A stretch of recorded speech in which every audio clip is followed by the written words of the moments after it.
जय श्री कृष्ण दोस्तों। देखिए, अब हम बात करते हैं गुरु ग्रह यानी कि जुपिटर के गोचर की। ये इस साल का सबसे बड़ा गोचर है। देखिए, वर्गों के लिए जो जुपिटर का गोचर हो रहा है वो 9th हाउस में हो रहा है।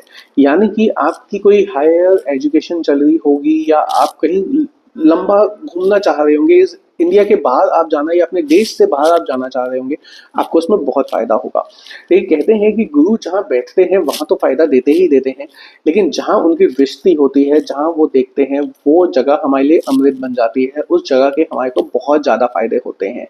तो देखिए, गुरु की जो सबसे पहली दृष्टि है वो पड़ेगी आपके पहले हाउस पे, यानी कि आपके जो पर्सनल ग्रोथ होती है वो इंक्रीज होगी। आपका जो सेल्फ कॉन्फिडेंस होगा उसमें चलो चांद लगेंगे, वो बहुत ज़्यादा फायदा करेगा आपके लिए। इसकी जो दूसरी दृष्टि पड़ेगी वो पड़ेंगी आपके थर्ड हाउस में, यानी कि आपके जो छोटी दूरी की यात्राएं होती हैं उससे आपको बहुत फायदा मिलेगा। आपकी जो कम्युनिकेशन होती है वो बहुत ज़्यादा अट्रैक्टिव हो जाएगी। आप जो बात किसी को समझाना चाहते हैं वो बहुत अच्छे से समझेंगे। आपकी कोई प्रॉब्लम आपके भाई बहनों से चल रही थी, उसमें भी आपको बहुत फायदा मिलेगा। अगर आप के जो बच्चों से प्रॉब्लम चल रही थी उसमें भी आपको फायदा मिलेगा। इसकी जो तीसरी दृष्टि है वो पड़ेगी आपके पांचवें घर पे। इसकी वजह से आप देखेंगे कि अगर आप कुछ सीखना चाह रहे थे उसमें आप बहुत अच्छे से सीख सकेंगे, वो आपको कहीं ना कहीं फायदा देगा। आपकी कोई लव लाइफ में प्रॉब्लम चल रही थी, वो लव लाइफ की प्रॉब्लम्स आपकी हटेगी। आप बहुत ज़्यादा क्रिएटिव हो जाएंगे, आप आउट ऑफ द बॉक्स सोचना शुरू करेंगे। अगर आपको बच्चों से रिलेटेड कोई भी प्रॉब्लम आ रही है तो वो भी हटेगी आपकी।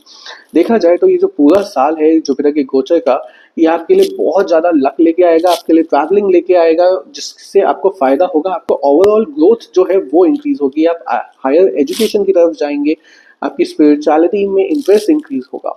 अगर आप चाहें तो इस इफेक्ट को आप और अच्छा कर सकते हैं इन कुछ रेमेडीज से। एक तो अगर आप कोशिश करें डेली मंदिर जाने की, थोड़ी देर आप पाठ करिए, और कभी ना कभी आप इस साल में एटलीस्ट महीने में एक बार या 3 महीने में एक बार किसी होली वाटर में अगर आप नहा कर आए, उससे भी आपको फायदा आया होगा। अगर आप नहीं जा सकते तो अपने जो स्नान का जल होता है उसके अंदर थोड़ा एक आध बूंद अगर आप गंगा जल की या जिस भी जल आपके लिए जो होली वाटर होता है उसको आप डाल सकें, उससे आपको फायदा होगा। आपको किसी का जूठा खाना इस साल बिल्कुल भी नहीं खाना है।